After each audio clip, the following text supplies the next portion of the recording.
Hi everyone, welcome to our webcast for this month. I hope you're all keeping safe and sound this month and have deployed your best productivity tricks for working from home. For myself, I found that keeping my morning routine, dressing up for the office and grabbing a coffee from outside before I start really helps. Let us know what are your best productivity tricks for working from home in the chat below. And while you do that, I'll introduce our fantastic guest for this edition. Today, we're very fortunate to have Anat Ginsbourg from Accellion here with us, talking about experience with building successful customer workshops. Anat has been in the IT and technology industry for almost 20 years, with her experience spanning from account management through marketing, sales, and support. She really has seen it all when it comes to customer-facing roles. Microsoft, SGI, and Flatrock are only some of the companies where she's left her mark. Today, she is head of customer success at Excellion, where she's working to put customer success at the forefront of Excellion's mission to deliver cybersecurity to both legacy and new customers. One of the key methods which Anat has put in place to secure customer buy-in are her customer workshops, which focus on bringing various stakeholders together, helping them identify their goals and objectives, as well as the most efficient way to achieve them. Her workshops challenge customers to think about the next step forward and about the value exchange between their companies and their own customers. In one form or another, as customer success managers, we all run client interactions which are aimed at demonstrating value and driving growth. And by sharing her experience at Excellion, we hope that today Anat will give you some great ideas of how to improve your own workshops or start running them. This webcast is hosted by the Customer Success Network. My name is Morika Georgieva.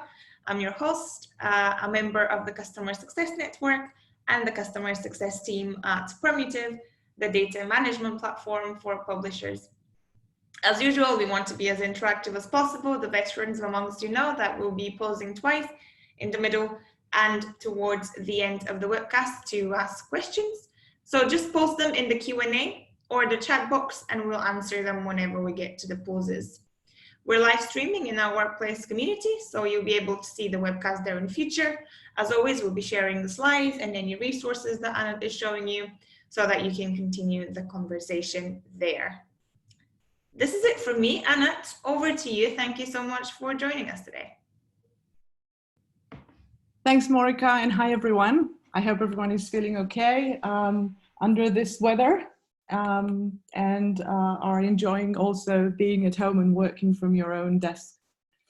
Okay, so just to start, a little bit about what we do in Excellion, just really short, brief summary. We do in Excellion, it's a platform for external sharing of sensitive data. That's the essence, that's the basic. Founded years ago, we were actually one of the only secure file sharing platforms or tools back in the days, and developed a lot and evolved in the past almost 20 years. At the moment, we're actually structuring a category. So we're actually focusing in Excellion on how to structure a new category, which will be called and already is used with some of our customers. It is called content firewalls. Just a little bit about history. Back in the days, in the 80s, they were network firewalls that actually protected everything but the content. They protected, they used to, you could block IP addresses, you could find a bad packet, but you couldn't block threats that weren't relying on those specific features. Then in the 2000s, something that came, was developing was called WAF, and this was the application firewall.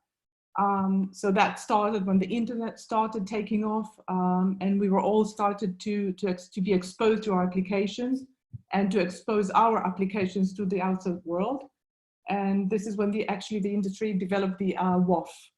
And then from there on, we're back to today, actually, in Excellion, and what we think is, in the end, the information that we're trying to protect, it's what we are actually doing, right? We are trying to protect the content and everything that comes in and goes out of the organization. We are trying to prevent the data breaches. How do we do it? We do it with a content firewall. And this is the definition of content firewall. It's a hardened platform that consolidates content flows across communication channels to enforce security policy and gain visibility over enterprise content shared with third parties. That's the essence of our messaging and our product. Just to summarize, what Excellion does is we consolidate content flows and we simplify security. So everything that you see that is in the organization could be enterprise application, could be any file sharing solutions, email, SFTP and MFT, chat, they're all going into this, this structure of firewall where we actually protect the information once it leaves the organization and also when it gets back into the organization. So this is our firewall. About myself, started 3 years ago, almost in April. We're an American company based in Palo Alto, been around. When I started, it was 17 years old. Now it's 20 years old. I inherited hundreds of customers EMEA, all over EMEA, West, East, South, any country, you name it. Looking at the list of the customers, it was very, very impressive. It still is, but the engagement level with the customers was so low, almost non-existent, which probably caused the high churn rate back at the time. The champions were very low in the key chain. We did not speak to stakeholders, not enough or not at all. And the thing was, the product worked and still working very well. It is aging, and we've launched a new next generation platform 6 years ago, but the product back 3 years ago was still the older one and it worked. So yeah, unfortunately it worked so well that nobody wanted to speak with us. And when I joined, the focus was let's migrate everyone who's still on the old product and then we can, grow. Otherwise we'll just, stay there for 2-3 more years and we're dead. And obviously we've launched as I mentioned, a new next generation platform. When I joined, it was already there 3 years, but it wasn't adopted properly or at all. So one of the things I've tried to do when I joined, and because of my sales background, I've always thought, face to face, you've got to see and speak and feel the customer, those emails and whatever we do without meeting the customer wouldn't work. So how do we meet the customer? How do we engage? We've done a whole process of engagement for almost 2 years, and we've managed to, me and the team managed to engage with all the customers, actually all of them in Europe, in EMEA, and in the US as well. And we've engaged, we've managed to update and upgrade some of them, actually a very large percentage of them. But what do we do next? How do we make them adopt? How do we lead them through the first 12 months, or if it's a customer that just migrated, how do we lead them to the next renewal with an upsell? So that was something that we've talked a lot about in the company meetings, and we came up with the idea of workshop. So where do we position this workshop? How do we position to the customers? Where do we do the workshop in this process, in the adoption process? So in Excellion, the adoption process is actually the land, onboard, adopt, and mature. And wait, I see Marika here hiding the renew. Obviously, that's the end of the process. And we've placed the workshops in the adopt and in the mature. The whole landing, onboarding stages are different in Excellion, and we call those training sessions, or yeah, maybe mainly training and go live sessions. So that's how we positioned and placed those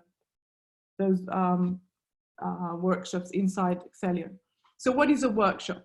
So by definition, this is again the face-to-face, the opportunity to gather the champion, the resistance, the teams that resist the product inside the company and the stakeholders or the potential stakeholders in the same room, and get them all together physically, sitting and talking. So this was the main, you know, definition for me and for the team of workshop. The reason is actually to articulate mainly the value. So to convey, to transfer the message, to talk about the value of the product, but not from a marketing point of view, not from a pre-sales point of view, but actually from a customer success point of view. And when I say that from customer success, it's more to learn about the customer organization. What are the pain points? How do they adopt? What is the process of adoption? How long does it take, and what blocks them all the way while adopting? And you know, end of the day, we're all there also to help the sales team. So actually, always it's identify organic growth opportunities, which is always part of the workshop. And then the second part of what is workshop to me is actually to define the time. So we usually do them between 3 to 4 hours. We go on site, ignore the current situation, but yeah, we physically go there. We can't do a workshop, you know, on Zoom. Usually, with new customers, we do it 3 or 4 months from the go live. And then with the existing ones, we re-engage and reposition and brainstorm with, you know, at any point.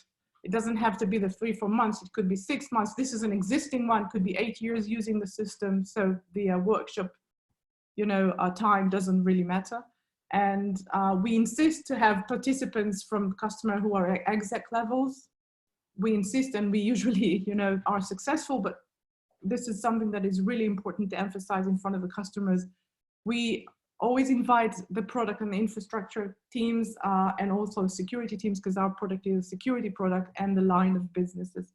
In few cases, we even had users joining the workshops, which was really interesting as well.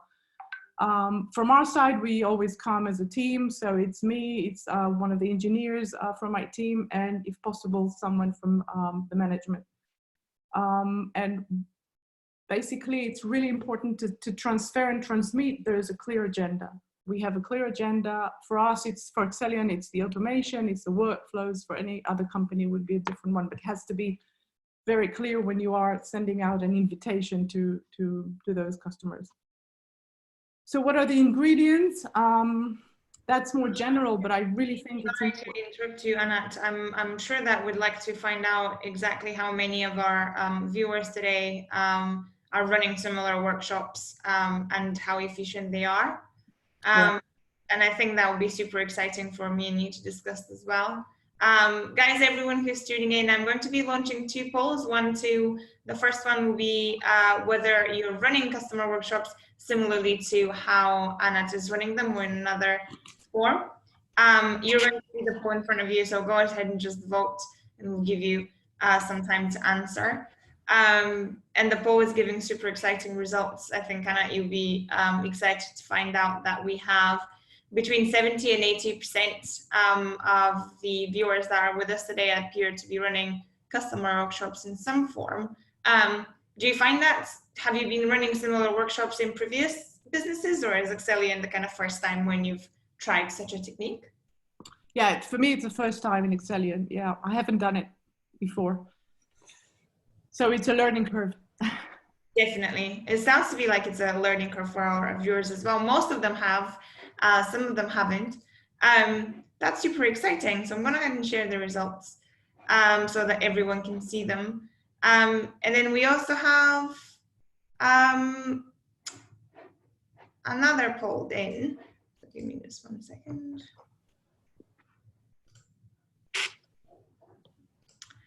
For the ones of you who are running those customer workshops at the moment, how efficient do you guys feel that they are in helping your customers define their path to success? So I think that's an even more exciting question. If you're running customer workshops, do you feel they help their customers define their path to success, and why? So the vast majority of our viewers here actually think that to an extent they're helpful. A smaller part think that they are helpful. So I think that's very exciting to see, because it sounds like the discussion about this can continue even after we see your content. And it sounds like this is a very good topic to discuss today. Fantastic. Thanks to everyone who's responded. And I'll share the results on everyone's screen. The majority of us thinking that they're successful to an extent. Very exciting results, Anat. I'll let you continue so that we see how efficient you feel your workshops have been. Okay, great. I agree that it is not always successful. We've done around 20 so far in Europe, and I can say for sure that it depends what you define as a success. For Excellion, the engagement was first and foremost, because we were unable to engage and talk to customers for a couple of years in Europe, despite the fact that the product kept working perfectly. Yeah. So apart from planting a bug or something, we had no other way to speak to the customer. So that was one of the engagement processes for us. Should I remove that one? Yeah, sorry. And, but still in Excellion, and I'm talking only about Excellion, and we're a mature company. We behave like a startup. This is a 20-year-old company with a lot of installed base of very large, enterprise company all over Europe, from financial verticals like banks, healthcare, pharmaceuticals. We have an installed base. So for us, I think also the workshops were very successful in terms of organic upsells, organic growth. And I'll explain about it later on. So it's not just the engagement. Amazing. So ingredients, should I go on with the slide? Yeah. Okay. So in terms of ingredients, for us, it was an opportunity for growth. It still is, because in Excellion, the way we work and the way we're structured with the users, if we don't have an enough high adoption rate, we are not going to have a renewal, maybe another year or not, but basically this is critical. And it's all about the adoption. So the workshop was about to help the customers to understand what other things, or what are the use cases, what are the capabilities, and actually to tell them and show them what they can do with it. So I'll show you in the next slide. So obviously, just to set up a workshop, you need to have a couple of parameters, like a very slow onboarding, like a very narrow use case in Excellion's case. All those, a low adoption rate are going to be blockers for renewal for us. So yeah. Sorry, there it is. And one of the things in today's very busy security world, especially in the apps and especially in the cyber, there are so many vendors, so much competition. We had to find a way to trigger a workshop. Again, these are existing customers, large enterprise. They don't have time to read our emails or get us on phone calls. They just hardly look at us. We're not a very large company. We're about 200 employees, but not Microsoft. So what we used to do, and we still are doing, is run a customer health check. We used to trigger those health checks once a year from our support team, and now we're doing it from customer success team, and we do it every 3-4 months. So we check the system, we run a simple health check, but then during the health check, we ignite the idea of what is new, what exactly are you doing, and link that to new use cases. It becomes not just a health check, but more of a customer success sort of research meeting and preparation for a workshop. We analyze the tickets, obviously, and we know what's going on. Lots of our customers have lists of feature gaps and feature requests. So this is something that can also trigger a workshop. Let's discuss your features or your dreams in this workshop. It does work. And also the way I market it sometimes to the customers, I just send an agenda. This is my agenda. What is yours? Can you give me an agenda you'd like to talk to? Okay, you're not free next month. In 3 months, what would you like to speak about? And that also triggers many answers, I have to admit. Sometimes we work with partners, then it's always important to loop them in at that stage and not after we've set up the agenda and and the date. And obviously something that works, I know it's funny, but we also invite the customer to lunch right after the workshop. And it's always another, you know, we sit openly with them around the table, talk jokes, you know, and continue to talk Excellion. It's really a good tip. I think it works well for us. So value exchange or value, I'm not sure about the exchange, but it's definitely the value. So we're trying to sort of find out what's the value to the customers. So I'll explain it more easily with an example. For example, a very large bank in the Netherlands.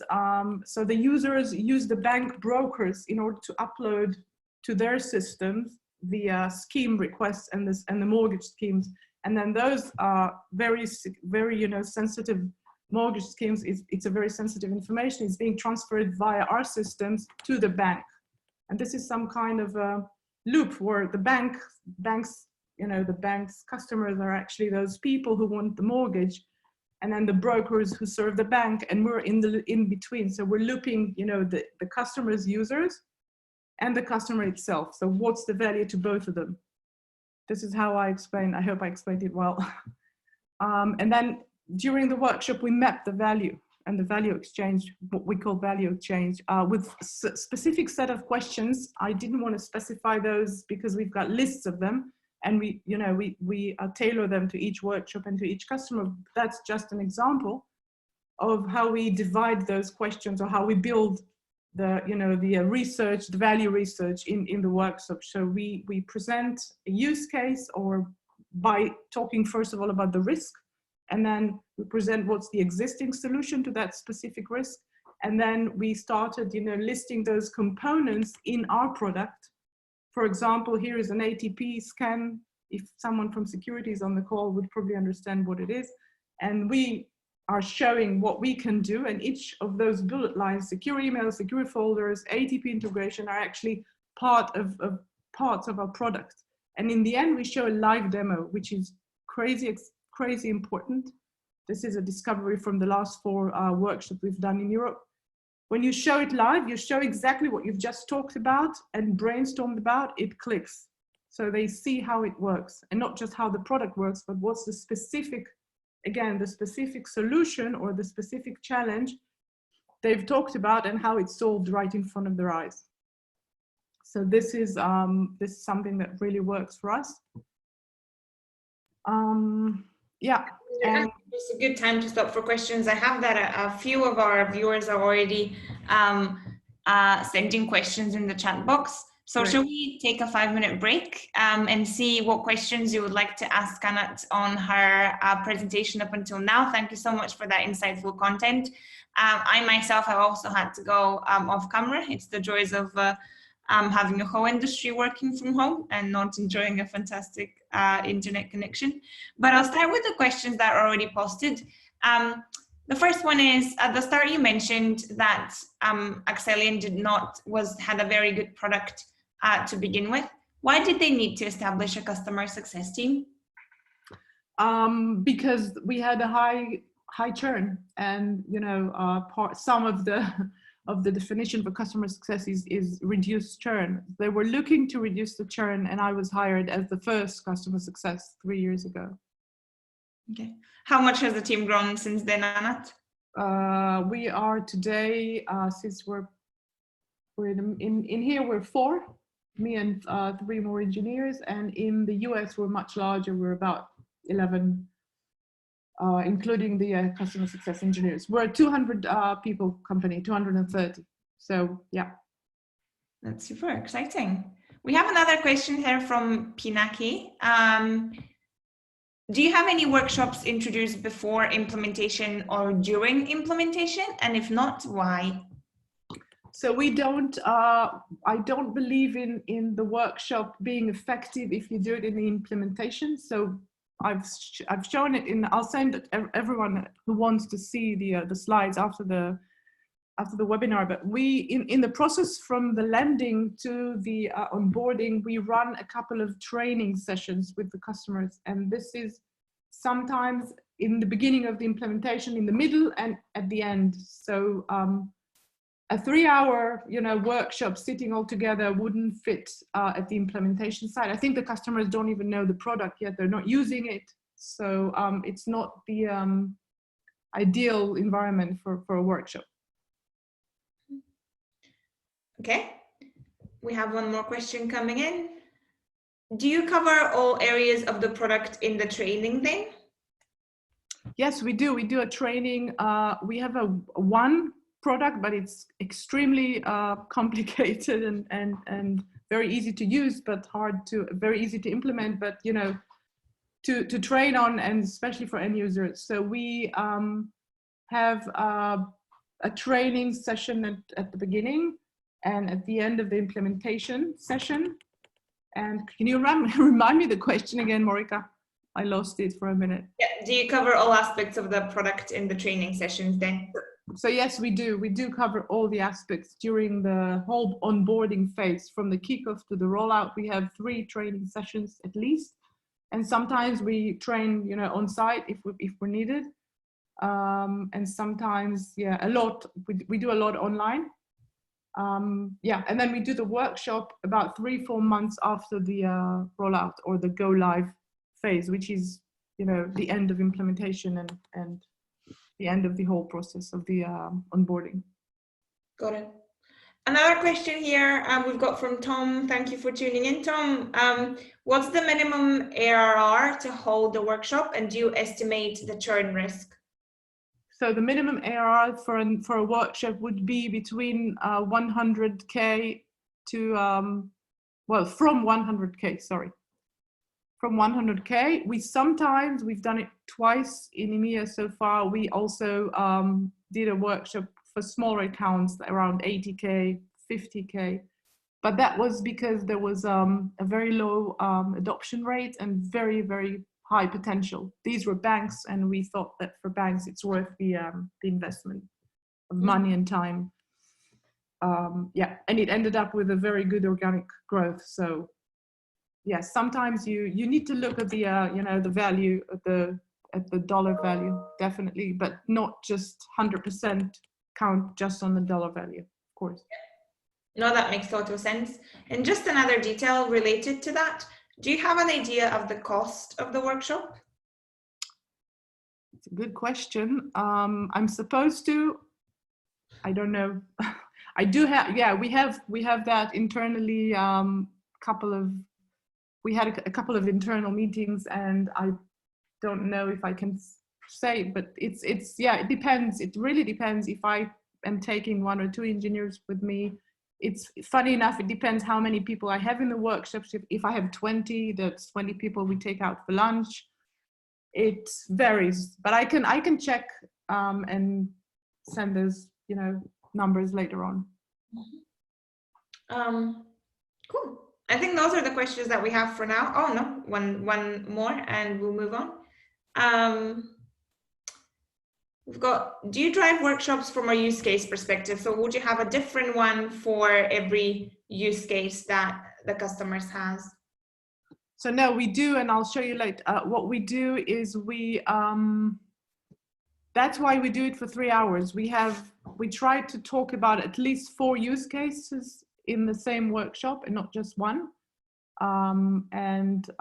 We don't run specific workshops of specific use cases. Could be a good idea if it's a large customer with a very specific, complicated use case, but we haven't done it so far. Just been 3 to 4 use cases per workshop. Excellent. We'll let you move on, Anat. We have more questions coming, but I'm sure that you're going to get into a lot more exciting detail right now. I hope it's exciting. So the recipe for success for Excellion is like I was asked a few minutes ago. We are trying to target the customers with, the very large customers with recurring revenue of about 100K per year. Occasionally, not every time, we do look down at the lower number because we find there's value. These are key customers. These customers have, are valuable to Accellion. We want to, grow them, etc. But we tailor for each, we tailor the workshops for each customer separately. So we prepare for the workshop internally. We run a couple of sessions with our engineers. We look out at what we know so far, and then we tailor it. So whether it's going to be a workshop with 20 people like we had in Germany 2 weeks ago, or with 5 people, how many use cases we're going to talk about, and how it's going to be a brainstorming, a presentation. Basically, from my experience, the dynamic or the brainstorming ones are working much, much better than the static ones. The static is more a pre-sales mode. The static is, presentations, sales presentations. When it comes to customer success, customers who's already been using the product, whether 10 years or 5 months, they know, the facts. They know what they're using. We don't need to sell to them, but we do need to brainstorm. So we run. In some occasions, we had a couple of, I had a room with 20 people from one bank, and we were just 3, and we just cut them into 3 groups, and we set in 3 separate groups, and we did group dynamics, and we talked about, each group talked about a use case, and then we all came back to the table, and each group talked about what was discussed, and which use case and what they think would be the solution. So it depends, but the dynamic sessions are by far working better than the static ones. And obviously to demo the product and not just talk about use cases. I used to go to workshops with slides and show what the use cases is. And I understood within time that you need to demonstrate it live and to show the customers, to let them play with the product and, even craft the use case or the specific process themselves in the workshop, in the making. Yeah. And in terms of achievements, in each workshop, we come out with at least 2 or 3 new use cases we were not aware of. Sometimes new verticals. So if we've been to a pharmaceutical company, we knew that for years they were using us for X specific use case. And then during the workshop, we discovered that also doing lots of other stuff that we can actually contribute to them and help them in those other processes they're running. And so we come up with at least 2 or 3 new use cases. It helps stickiness, obviously. The relationships. So in workshops, as I mentioned before, those lunches, you really break the ice. Although we do that during the workshop, but then when we sit with the customers or we do, those dynamic groups, it makes it completely different, and the relationship are always stronger, and it's easier to get them respond to you, to your emails or to anything else after the workshop. We did do manage to trigger a lot of, not a lot, but much commercial growth so far, meaning a lot of opportunities, many opportunities for Salesforce, for our sales team. And all those opportunities were translated into sales opportunities, and a large number of them were actually sales, were sold later on and become revenue. So I think in terms of the workshops for us, they were very, very much contribution to the organic growth of the company. Positioning is always a good opportunity to talk about. Now we're trying to structure a new category. So every workshop we do a long discussion around how we position the strategy, the category. Sorry, what's the strategy? What does the customer think about it? Is that a good idea, that what we're doing, because we've been around for so long? What do they think about the change? It's really, really good to get the feedback and strengthen positioning. And in most of the workshops, we've even received a commitment for renewal in the workshop. So people said, oh, wow, we can do this and that, fine. Oh, we are about to renew in 6 months. Oh, we're definitely going to renew. Just let's talk further. And yeah, when we renew, we get renewals, then we reduce the churn, obviously. So here's a sample. I've put a few samples, but I've got many more, and most of the workshops are different than one another. So this is just an agenda we've been running for a while to customers. Mainly, yeah, these were European customers mainly. So you could see that we get to the platform overview. We get to talk about the product only towards the end. We do start with the use cases always. We now at the moment we've also start with the demos and let the customers craft their own processes in front of us. And then we try to get to the point where we sell or we pitch only towards the end. So this is something that we always put in the agendas. Right, and that's another one, a different one where we want to focus on AI, machine learning. We were trying to talk about something new that we were working on that was a long time ago, and that's basically was a workshop where we mainly had engineers in the room and senior engineers, and we're working with security teams, so it would be, you know, people from the CISO group, SOC people, and then we had to tailor a very technical workshop. So that's a more technical one, and yeah, and by the way, something I did mention, very important, after every workshop, we come up with so many inputs and insights. So one of us is writing, summarizing, putting down the points, and then we come back and we do, we talk about it internally, and we very quickly, we send out a summary. So in the summary, we talk about adoption, and it's really important that when we come out with a number of use cases, we have a very quick follow-up meeting to discuss the specific use case. And if we find someone who wants to champion the use case, we champion him in the workshop. So right after the workshop, we send out the summary and we directly, you know, talk to that champion and we take it from there. So yeah. So now another break for questions. And I'm done.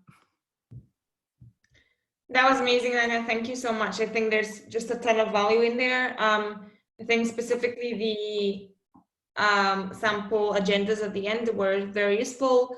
As we mentioned at the start, guys, these are going to be up on the workplace community for you to take a look at later, and adapt to your own companies if you see fit. Continue to send questions in the Q&A and the chat box as we go through those. First one, what are the profiles of people in the workshops?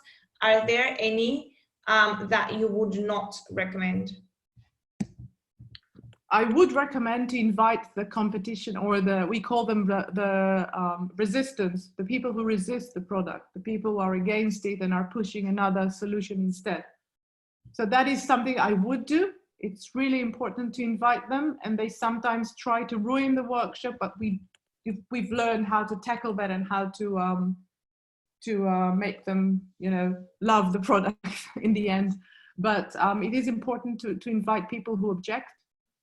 In Excellion, we are the main, you know, our main customers are security people from all over the, you know, the security teams could be SOC, could be CISO, could be infrastructure. So we are inviting stakeholders from those groups.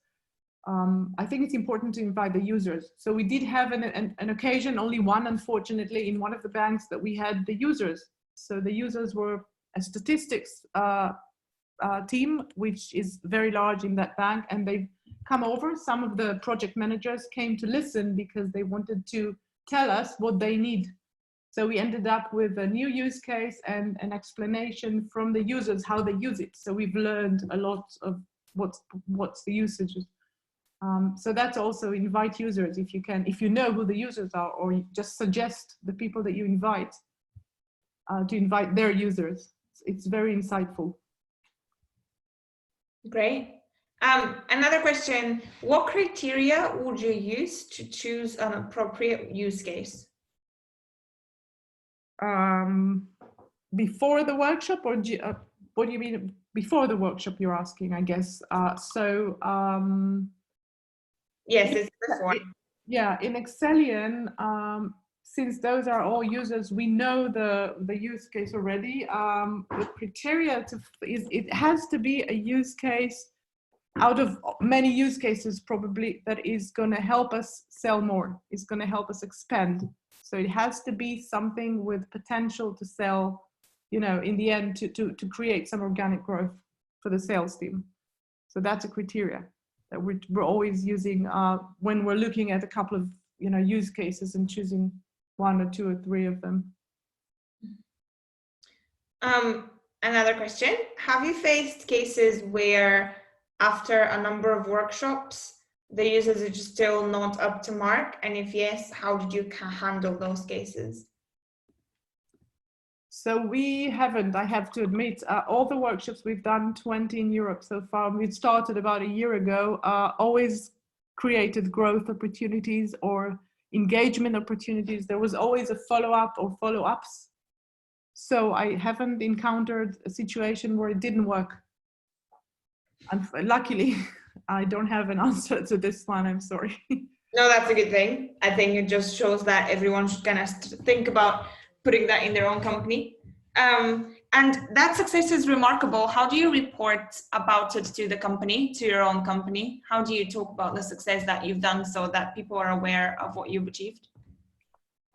We have management meetings, and in the management, I report on project that I do and, you know, activities. So I usually, you know, flag the outcomes or the result or the summary of those workshops and how many participants and what was the outcome. And I usually receive a thank you note or a response to the summary. So I show that to my managers, and I'm working on the structure of the work. It's not just me, obviously, it's me and the product team in the US. We've been working on the structure of those workshops together. So yeah, so we are all aware of it, and it's being reflected, you know, in those meetings.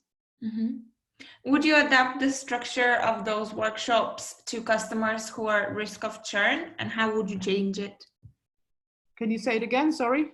Would you adapt those workshops to customers who are at risk of churn? And if yes, how would you change them? So yes, obviously, when I joined in Excellion, most of the customers were in risk of churn. So I would adapt that workshop session or method to every customer that you have. I mean, I think it's another way, or another means of engagement during the adoption process. So even if it's a churning customer, if they agree to meet with you, I just, you know, right away structure some kind of a workshop. Doesn't have to be very long, could be 2 hours, and understand what, if there are any, you know, chances. I'd invest in churning customers, because I'm a believer. I think that, you know, it's not the end until the fat lady sings, right? So we can run a workshop even a month before renewal and find out that there is a chance to keep the customer, or, you know, expose them to new use cases, then it's worth it. I think it's worth the money. That's good, Anat. I think we need a lot of believers in our industry, so that's fantastic to hear. How often do you run those workshops with customers? I do it we try to run at least one a year, once a year, but sometimes it happened that we've done 2 a year, but no more than 2. Okay, do you run those instead of QBRs?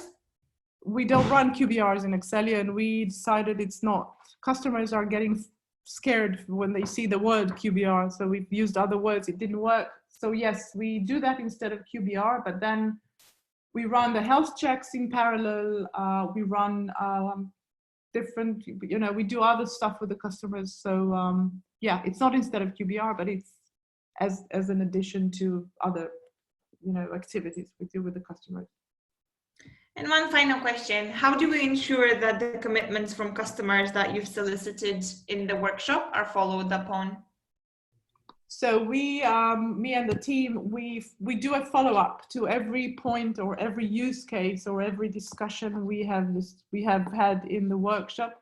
We try to do it in 2 weeks, no more than 2 weeks after the workshop has happened, and we sort of go in different, you know, in each use case we start a whole discussion around it, we demo it, we ask the customer to help us, you know, show this use case to the relevant users in his team. Yeah, so it's an ongoing process. It's not just the workshop. The workshops triggers a whole, you know, process or processes that run in parallel that divert from the actions. So yeah, we do a lot of things right after sometimes we need to send a quote, so we give it to sales and then they interact with the customer about, you know, prices, and sometimes we need to run another technical session or another health check, we call it, and see if they have some issues that come up in the workshop as well. Then we have to talk about, you know, we have to talk about those issues, and when we get them to support people, and then we make sure they got, you know, the help they needed. If this is a feature they've asked for during the workshop or they've raised, we then arrange a meeting with the relevant product manager, or, you know, the product team. It's, in our case, are different, but then yes, we get it to product, and then we arrange a meeting. We are in the meeting, we make sure the feature is being handled or not. We make sure the customer gets, you know, the right answer quickly. Yeah, sometimes we need to create a high-level design after the workshop and change, you know, the structure of the servers, and we do another session around this. So it triggers so many means of communications with the customer, apart from teaching them and talking about use cases. So yeah, this is how we maintain the outcomes of the workshop. Amazing. I think those are all the questions that we had. We had a whole number of them, but we've managed to go through them. Anat, thank you so much. That's been incredibly insightful. I know that it's not always the easiest thing to open up about the things that have been successful in your company and just give them away to everyone, but you've been very generous with what's worked in your case. So thank you on my behalf and the behalf of the community. Big thanks to everybody who's been able to join us today. I know that these are no easy times. On behalf of the Customer Success Network, guys, stay safe. Continue to join our webcasts. We're going to continue having them. Next month, we will have another one. There will be no change to our schedule. We appreciate you staying with us. Have a wonderful evening, everybody, and see you next time. Thank you.